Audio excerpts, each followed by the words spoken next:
world champion kickboxer turned webcam pimp who built a $400 million empire by manipulating vulnerable men into joining his cult. After months of investigation, I discovered how a broke fighter used psychological warfare learned from his chess master father to build one of the most sophisticated manipulation machines in internet history. Does chess sound like too complicated a game for a character like Andrew Tate to play? The truth about his life may surprise you. Let's take a look at his background.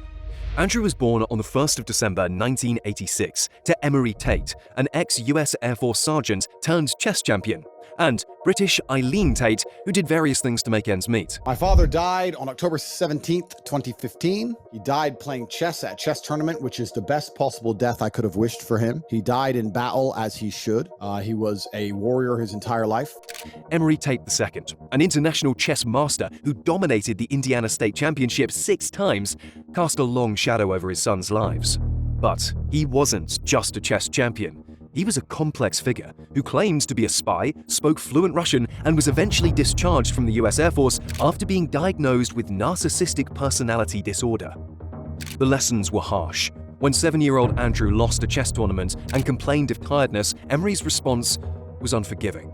For a week and a half, he kept his son up to 3 or 4 a.m. solving grandmaster chess puzzles. This story, whether entirely true or part of the mythology Tate would later build, became foundational to his philosophy. His followers would come to revere Emery as Master Po, the sage of a mythical realm called Wudan, where power is achieved through hardship. But the reality was more complex. A cousin of Andrew's described Emery as this high IQ individual who had not mastered the day-to-day tools it takes to live a quality life. He would always be dressed like a bum and not shower. But my mother really enjoyed his company because he was so eccentric. When his parents divorced, young Andrew left Chicago for England with his mother Eileen, his brother Tristan, and their sister. It was in this new environment that the seeds of his future empire would be planted. He took up kickboxing, winning 76 of 85 fights. But something else was brewing beneath the surface, a desperate hunger for fame. You pay attention to like top flight kickboxers like the Badr Haris and there's some Melvin Manhoef, there's some wild fucking people in that world. That is a crazy world where there's not a lot of money and you're facing fucking straight up killers. And there's all sorts of different personalities in that world, but it's a different kind of human. They're just wild, masculine, very aggressive people. By 2009, Andrew Tate had reached the pinnacle of kickboxing, claiming the ISKA Full Contact Cruiserweight Championship. 2 years later, he added a world title. But standing in the ring one day, reality hit him hard. I became 4-time world champion, and one day I woke up, and I literally just woke up. I looked at my bank, I had like $3,000, $4,000 in there, and I'm like, I'm giving up my entire life, and I don't even know how I'm gonna live. I need to get rich. I want to get rich. For Andrew Tate to go from ambitious kickboxing champion to aspiring public figure, he needed to go down a certain road. That road looked pretty sleazy, but it was a path he was seemingly determined to follow. So anyway, I had a piece of paper there and I'm in my research phase and it start writing down some dude on YouTube. I don't know who he was, some dork. He was a pro gold guy. This is before, maybe Bitcoin was probably around then, but like early. He was a pro gold guy saying buy gold, buy gold, buy gold. And he was saying the difference between an asset, a liability, et cetera, et cetera. So I started trying to write down what I had. I was like, I have an apartment, I have a BMW, I'm in good shape, but I already use that for fighting. You know, what can I do? I can play chess. I'm just writing down the things I have and what I'm good at. And then I kind of realized, I was like, I've got like 8 girlfriends. Tate had girlfriends in different countries, a network that would become the foundation of his first real business venture. He gathered 5 girlfriends in London, sat them around a table, and revealed his proposition. Until that moment, none of them knew about each other. 3 walked out, 2 stayed. And with those 2 women operating from his London apartment, the Tate webcam empire was born. But Andrew quickly realized that beauty alone wasn't enough to maximize profits. The real money was in manipulation. So what I did is I unplugged their keyboards and plugged a new one in from me behind the screen. So the chicks would sit there and hit a keyboard that wasn't plugged in. And me and my brother, and eventually some staff I trained, would do all the talking. The scam was elaborate. They invented stories about medical emergencies, dying parents, and pending evictions. Anything to extract money from vulnerable men. When clients got demanding about meeting in person, they'd request money for flights and visas, never intending to follow through. The operation expanded rapidly. At its peak, Tate claimed 75 women working across 4 locations. But size brought unexpected problems. That was a mistake, Tate would later reflect. When you have a bunch of girls working for you like that, the only way you can motivate them is with money. When I started, the girls worked for me because they loved me. But when you get too big, you can't have all these girls in love with you. This realization led to a strategic downsizing. The brothers cut back to 8 girls total, 4 with Andrew and 4 with Tristan, and moved them all into one house. The lies got bigger, the schemes got more elaborate, and the desperate men kept coming back. According to Tate, this was when the business truly peaked, generating around $600,000 monthly. But even with the money flowing in, something was missing. Despite his financial success, Andrew remained frustrated. He was making more money than ever, but without the fame and notoriety he craved. The webcam business, by its nature, required discretion. He needed something bigger, something that would put him in the spotlight. In 2016, Andrew Tate made his first calculated move towards mainstream fame. His target? Big Brother UK, one of Britain's most popular reality TV shows. The format was simple. Contestants living together in isolation, every moment captured by cameras and microphones, with weekly evictions determined by public votes. But this season had a twist that seemed tailor-made for someone like Tate. The producers had created a second house, the other house, where contestants had to compete for a spot in the main house.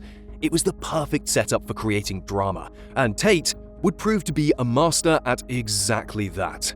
On day 4, the public voted Andrew into the main house. What happened next showed the first glimpses of the controversy-courting persona that would later make him infamous. Rather than trying to integrate with the group, Tate chose chaos. He gathered the housemates and dropped his bomb. He had been watching them all from the other house, and he had dirt to share. 8 of them, he declared, were total snakes, talking behind each other's backs. The house erupted. It was exactly what Tate wanted. Cameras rolling as several male contestants turned on him, creating the perfect storm of drama and confrontation. But then, something unexpected happened. A video surfaced online showing Tate hitting a woman with a belt. The public reaction was immediate and fierce. But Tate had an explanation ready. "They're pretending I beat her up when we were joking," he insisted. "The belt made a noise, but it didn't hurt. They cut all the laughing. I have never hurt a girl in my life. This is a total lie, trying to make me look bad." Within days, Tate was removed from the show. Days later, the woman from the belt video released a statement defending Tate, claiming their interaction was consensual. But by then, the storm had already begun. News outlets picked up the story, and suddenly, Andrew Tate was making headlines. What might have seemed like a failure, getting kicked off a reality show, turned out to be the first step towards the notoriety he craved. The controversy sparked interest in who this brash, unapologetic fighter really was. His social media following began to grow as people sought out more information about the man behind the headlines. Over the next couple of years, while the public's curiosity about him simmered, Tate and his brother made their next strategic move. They took their webcam business profits and invested heavily in Bitcoin. As Tristan would later reveal, this decision doubled their net worth. It wasn't even intended as an investment strategy at first.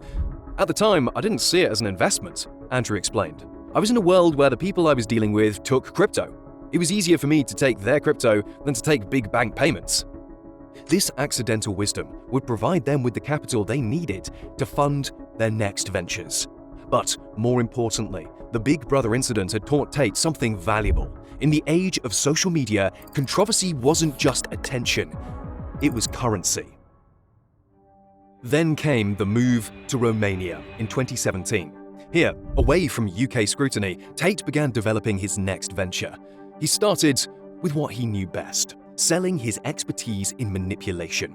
His first course was bluntly called PhD, Pimping Hoes Degree, which taught men his loverboy method of controlling relationships. It was crude and controversial, but it revealed something crucial. Men would pay for his advice. This revelation led to his masterstroke, Hustlers University. Launched in 2021, Hustlers University wasn't just another online course. It was the culmination of everything Tate had learned about manipulation and marketing. The basic pitch seemed simple. Pay $49.99 monthly, learn to get rich. But beneath this surface lay one of the most sophisticated digital marketing operations of the modern era. The structure was pure Tate. layers within layers, each designed to extract maximum value. At the bottom, hundreds of thousands of young men paying their monthly fees, dreaming of sports cars and luxury villas. Above them, the elite War Room members, who paid $8,000 for the privilege of direct access to Tate's inner circle. But the true genius was in the affiliate program, 50% commission for every new member recruited. Tate had essentially turned his entire student body into an army of marketers. "Welcome to the real world," Tate would say in his promotional videos, "where you don't just learn, you become part of the machine." And what a machine it was. By its peak, The Guardian's investigation revealed over 200,000 active subscribers. The math was staggering. $10 million monthly from basic memberships alone. The War Room added another estimated $2 million monthly. $4 in $10 went back out as affiliate payments, but this wasn't lost money. It was fuel for growth, incentivizing members to spread Tate's gospel across every corner of the internet. Students weren't just learning about business, they were required to create social media content promoting Tate's message.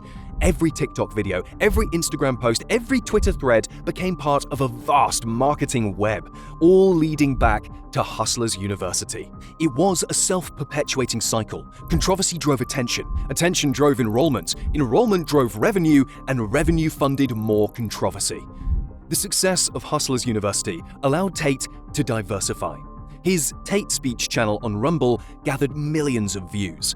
Premium subscription and advertising revenue poured in. Properties appeared in Romania and Dubai, each one carefully documented on social media as proof that the Tate lifestyle was real and attainable. But perhaps the most valuable asset wasn't the real estate or the supercars, it was the data.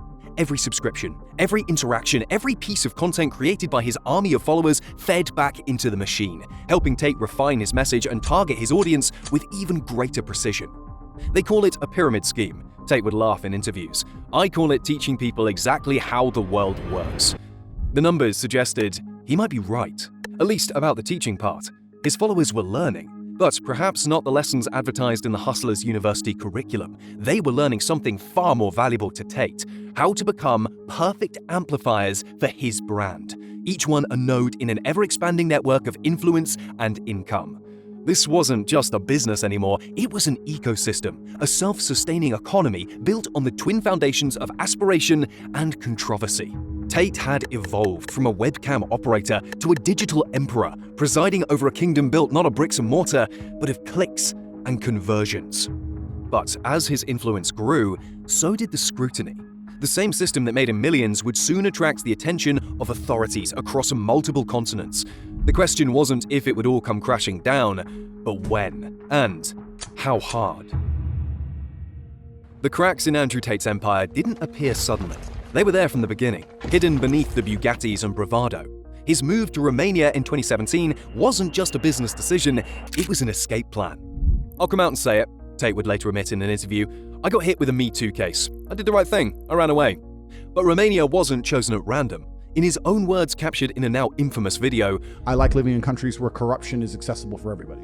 the statement would later come back to haunt him. This wasn't just about finding a safe haven. According to investigations by the Organized Crime and Corruption Reporting Project, OCCRP, Tate had forged connections with the DMS crime family, one of Romania's most notorious organized crime groups. His pitch to them was characteristically bold. I'll open up your locations directly next to your biggest competitor. So I'll go to war for you next to the competitor. Worst case, the location doesn't pay any money, but at least it takes money from your competitor. He expanded into casinos, around 15 of them, reportedly netting him $1 million monthly. His justification was characteristically blunt. "I like to make money off the vices of the weak." But it was his online empire that would prove both his greatest success and his undoing. By August 2022, the major platforms had seen enough. Meta removed his accounts from Facebook and Instagram, where he had amassed millions of followers. TikTok and YouTube followed, citing violations of hate speech policies. Tate's response was predictable. The Matrix has attacked me. It was a line he had rehearsed well, positioning every setback as a proof of a grand conspiracy. But no amount of Matrix metaphors could distract from what was coming. On December 29, 2022, Romanian authorities moved in. DIICOT, Romania's organized crime unit, conducted 7 house searches. The charges were severe: human trafficking, rape, and forming an organized criminal group. The evidence, as detailed in the court documents, was damning. Prosecutors unveiled a sophisticated operation. The Loverboy method, as Tate himself had called it in his PhD program, Pimping Ho's Degree, wasn't just a marketing term. It was a systematic approach to exploitation. Text messages revealed his tactics.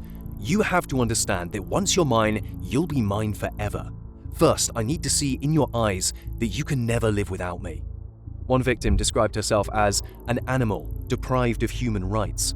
Another, once a happy person, spoke of being unable to trust or form normal relationships afterward. These weren't, as Tate would claim, just women he'd helped with TikTok.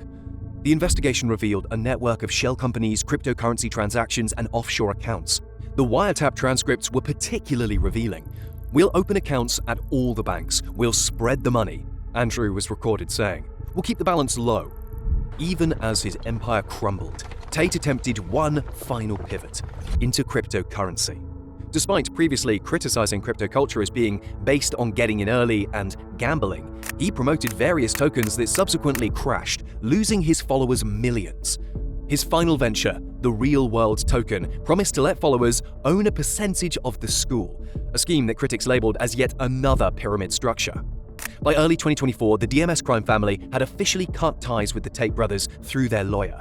The Romanian courts had Tate under judicial control, his assets seized, his movements restricted. The man who once bragged about accessing corruption found himself constrained by the very system he thought he could manipulate. Perhaps the most ironic twist was that the very system Tate had praised for its accessible corruption was now the one holding him accountable. The Romanian authorities, far from being easily bought, had built a comprehensive case against him, complete with witness testimonies, electronic evidence, and his own recorded confessions. Yet, even as his empire crumbled, Tate maintained his influence. On Rumble, where he still had a platform, his Tate Speech channel continued drawing millions of views. The same young men who had made him the most Googled person in July 2022 remained loyal, seeing every legal development as just another attack by The Matrix. Hustlers University, rebranded as The Real World, faced increased scrutiny. The Guardian reported that payment processors began restricting transactions related to Tate's businesses. According to Business Insider, several major banks flagged and blocked payments to Tate-affiliated enterprises. Major tech figures and influencers began distancing themselves. Joe Rogan, who initially engaged with Tate's content, later expressed skepticism about his claims and methods. The Real World has launched a completely Matrix-independent platform where we teach you how to make money in the digital age. How do they teach you how to make money? You just hustle, man. You just hustle. So $600 a year. It's also another thing, like this Matrix thing, which he has, which again, I am a firm believer, based on my experience, like people are out to get you, they're out to get you. He also, if he committed these crimes, he's sort of brilliant, be like, they're coming for me in the next couple days, because you know they're coming, and then your followers go, aha, he was right. It's like a self-fulfilling who knows? Right. Yet, under house arrest, even with his assets seized, Tate continued to influence millions. His story wasn't just about the fall of a self-proclaimed emperor, it was about the power of narrative to transcend truth itself. In the end, perhaps that was his greatest trick of all. The Times of London investigation revealed that even as Tate faced legal troubles, his influence remained strong among young men. Their polling showed that his message continued to resonate with certain demographics, particularly males aged 16 to 24, even after his arrest. I've thought about, for example, interviewing Andrew Tate. And I thought, I don't think so. And then I thought, why?